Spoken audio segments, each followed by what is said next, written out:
Firman Tuhan berjudul His Name is Wonderful. Namanya ajaib. Ayat ini saya ambil dari Hakim-Hakim 13 ayat yang ke-18. Di situ ada pernyataan dari malaikat Tuhan sendiri kepada Manoah. Manoah ini adalah ayah dari Simson. Jadi sebelum Simson lahir, dia diberitahu bahwa dia akan melahirkan seorang anak yang akan dipakai Tuhan luar biasa. Lalu ayahnya Manoah ini lalu bertanya kepada malaikat Tuhan itu, siapa namamu? Dan malaikat Tuhan menjawab seperti yang tertera di sini. Mengapa engkau menanyakan namaku? Bukankah nama itu ajaib? His name is wonderful. Nama itu ajaib. Saudara tahu bahwa nama yang baku dari Tuhan kita yaitu Yesus. Lengkapnya adalah Tuhan Yesus Kristus. Tapi selain daripada nama ini, kita tahu bahwa di dalam Alkitab banyak nama-nama yang berupa gelar dari Allah kita, dari Tuhan kita. Ada beberapa yang kita sudah tahu yang terpeken seperti El Shaddai, Yehovah Yireh, Yehovah Rafa, dan sebagainya. Dan ada banyak sekali nama-nama itu. Nah, kita akan melihat 3 saja. Namun sebelum itu saudara kita harus mengerti bahwa nama itu bukan sekedar nama. Bukan seperti yang pepatah katakan apakah artinya sebuah nama. Tidak. Sebab di dalam Alkitab nama itu menunjukkan atau menyatakan siapa orang tersebut. Jadi nama itu bukan sekedar mewakili orang. Tapi nama itu di dalam Alkitab juga menyatakan siapa orangnya itu. So itu nama itu punya arti saudara. Di dalam Alkitab kita tahu bahwa banyak orang-orang tokoh-tokoh yang diubah namanya oleh Tuhan. Abram diubah jadi Abraham, Sarai jadi Sarah, Yakub diubah jadi Israel, Simon diubah menjadi Petrus atau Kefas. Dan terakhir kita tahu bahwa Saulus diubah jadi Paulus. Mengapa diubah? Karena karakternya berubah orang tersebut. Makanya saudara-saudara, karakter itu sulit diubah kata pepatah.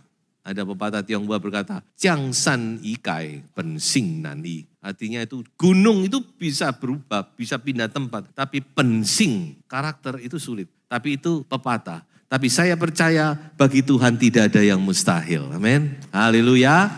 Karakter bisa berubah. Sebab itu kalau saudara menghadapi karakter-karakter yang sulit, mungkin itu suami Anda, mungkin itu adalah istri Anda, anak-anak Anda. Berdoa, Tuhan bisa mengubahkan. Jadi nama itu menunjukkan kepribadian, menunjukkan karakter. Oleh sebab itu ketika kita mempelajari nama-nama Allah, maka kita tahu siapa Allah kita itu.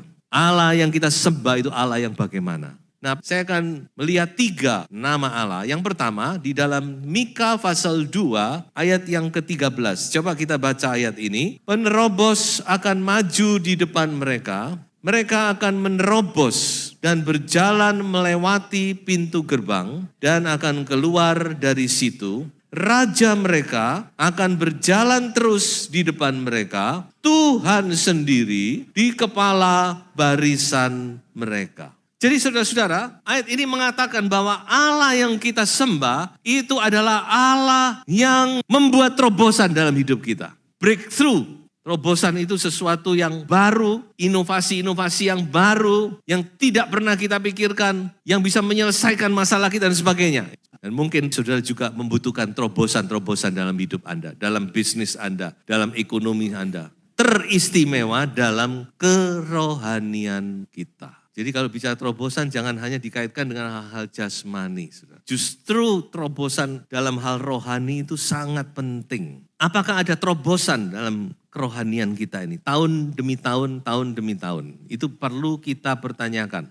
Mari kita rindu sebelum Tuhan mengadakan terobosan dalam sisi-sisi ekonomi mungkin, sisi-sisi jasmani, kesehatan, apapun juga. Kita rindu terlebih dahulu terjadi terobosan itu dalam kerohanian kita. Dalam pengiringan kita kepada Tuhan. Ada terobosan, ada sesuatu yang baru yang Tuhan lakukan. Jadi kita tidak terus seperti begini terus. Haleluya saudara-saudara. Saudara rindu sebuah terobosan dalam bidang rohani. Tidak terus jatuh bangun, jatuh bangun, jatuh bangun. Tapi kita punya sesuatu yang baru dari Tuhan. Haleluya. Tuhan itu memang suka dengan sesuatu yang baru itu. Hal-hal yang baru itu Tuhan paling suka. Dia selalu memulai itu dengan yang baru. Baptisan, lahir baru, hidup baru, roh yang baru, hati baru. Nanti ada langit dan bumi yang baru. Kita rindu bukan? Ada sesuatu pembaharuan dalam hidup kita. Ada terobosan yang terjadi.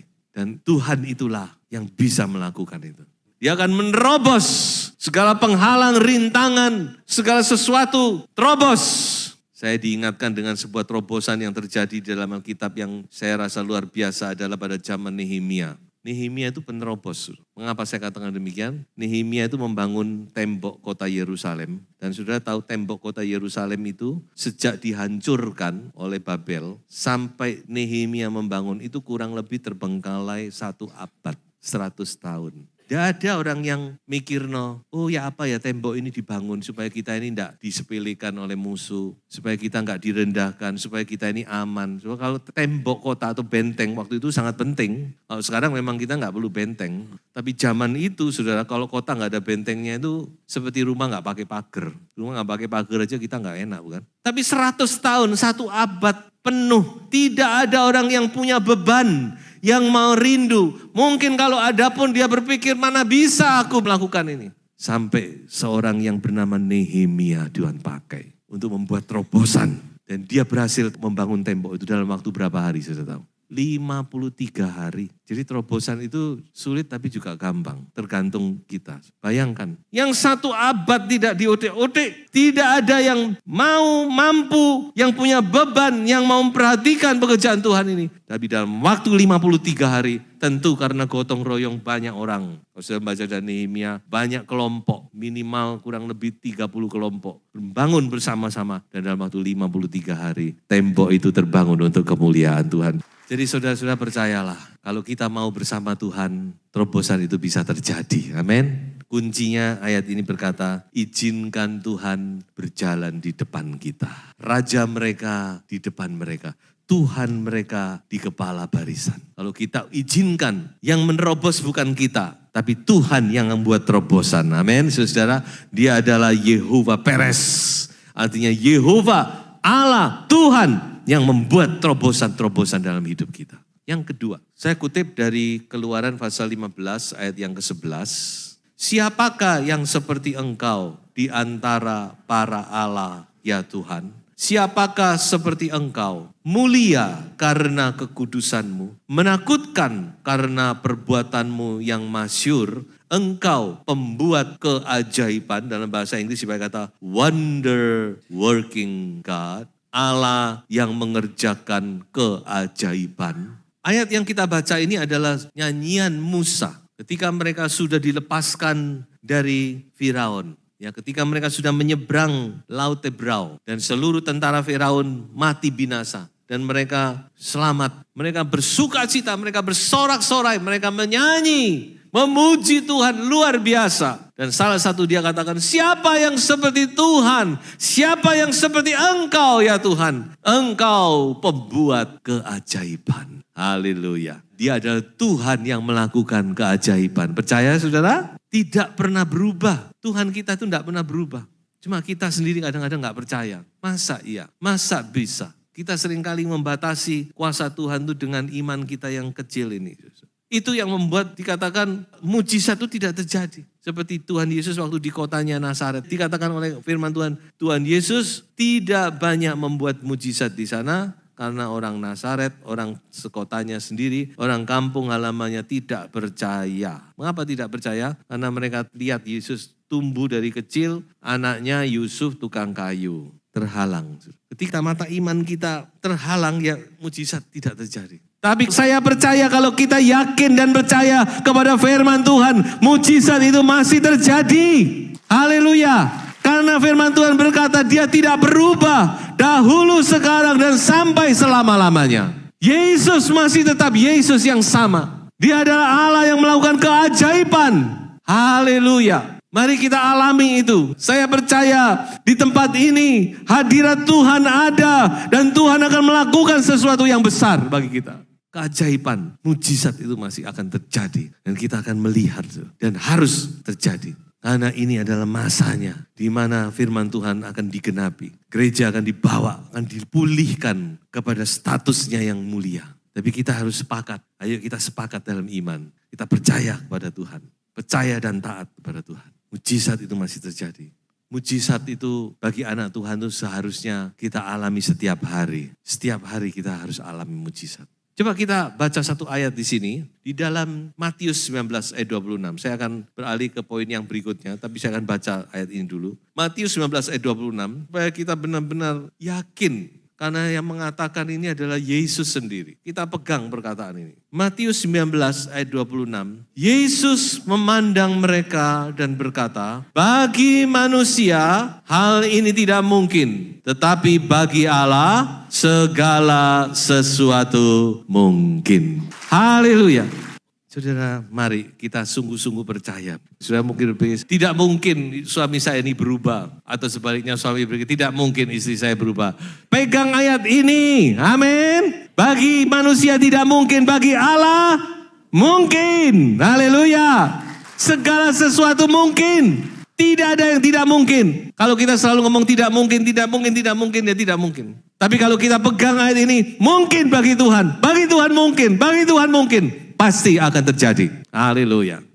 Kita lanjutkan dengan poin yang ketiga. Saya kutip dari sebuah ayat Hakim 17 ayat yang ke-13. Lalu kata Mika, sekarang tahulah aku bahwa Tuhan akan berbuat baik kepadaku karena ada seorang Lewi menjadi imamku. Saudara, hati-hati dengan ayat ini. Saya jelaskan supaya saudara tidak salah. Ini bukan Mika, Nabi Mika, dan konteks daripada ayat ini konteks yang salah. Kalau sudah membaca dalam kitab Hakim-Hakim ini, zaman Hakim-Hakim ini zaman yang paling awut-awutan dalam sejarah Israel. Diceritakan di sini seorang yang bernama Mika, dia bikin patung, lalu kebetulan ada orang Lewi lewat, diangkat menjadi imam di rumahnya. Karena orang Lewi itu memang suku yang ditentukan sebagai imam. Lalu dia ucapkan ayat ini, nah sekarang aku yakin Tuhan akan memberkati aku. The Lord will prosper me. Tuhan akan membuat aku makmur. Kenapa? Sudah ada patung, sudah ada orang Lewi, mau apa lagi? Pasti aku akan jadi makmur. Nah ini konteksnya ayat ini konteks yang salah. Tapi konsep yang ada dalam pikiran Mika ini benar. Coba saudara bedakan ya. Konteksnya dia, perbuatannya dia ini keliru. Dia bikin patung, dia karepe dewek ngangkat orang, jadi imam, lalu ya dia merasa diberkati. Tapi konsepnya dia itu betul. Kenapa kok betul? Karena dia yakin ketika hadirat Tuhan ada, hadirat Tuhan tanda kutip versi Mika ya, maka Tuhan pasti memberkati rumahnya. Dan memang itu ada janji Tuhan. Jadi saudara mengerti hal ini. Yang saya ambil dari perkataan ini adalah konsep dari Mika itu. Bahwa Allah kita, Tuhan kita itu memang adalah Tuhan yang memberi kemakmuran. Allah itu Allah yang memakmurkan umatnya. Saudara bisa baca di Mazmur.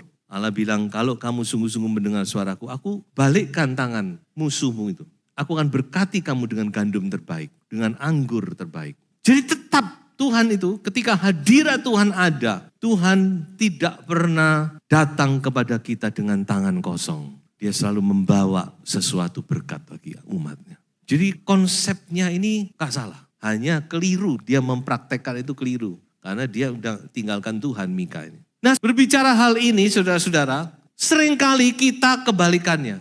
Apa yang saya maksud? Saya ini kan lama tinggal di Taiwan saudara. Orang Taiwan itu 90% itu penyembah berhala saudara.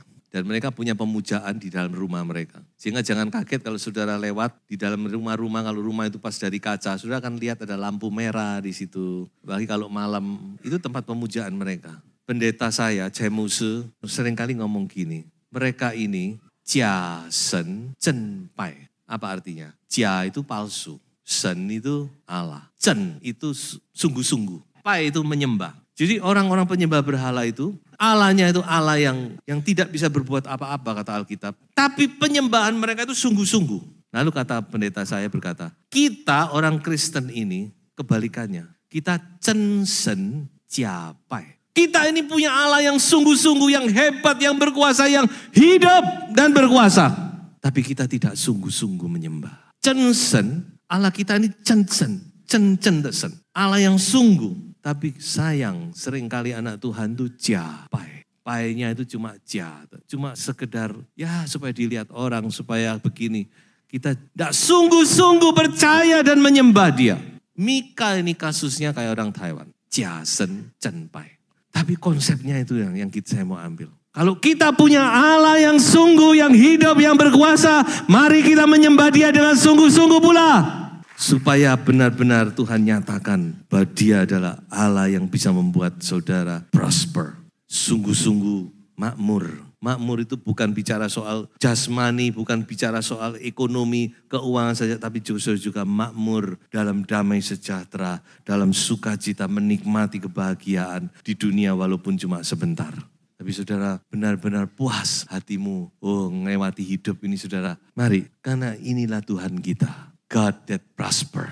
Allah yang memberikan kemakmuran, Yehovah Yatif kata bahasa aslinya. Allah yang membuat makmur, Allah yang memberi kebaikan, kebajikan. Setelah itu saudara mari kita menyembah dengan sungguh-sungguh. Saya kutip di sini saya bisa melihat. Ceritanya waktu tabut perjanjian itu dipindahkan oleh Daud. Kita tahu bahwa di tengah jalan akhirnya terjadi musibah bukan? Karena Daud salah. Itu ada ceritanya sendiri dan ada pengertian sendiri, saya tidak ke sana. Tapi yang saya soroti bagaimana ketika tabut itu terjadi musibah, Daud langsung putuskan, sudah jangan diteruskan. Kok pas di sebelahnya ada rumah orangnya namanya Obed Edom. Rupanya ini bukan orang Israel juga. Sebab namanya Edom, mungkin dia keturunan Esau. Namanya Obed Edom. Langsung dititipkan di sana.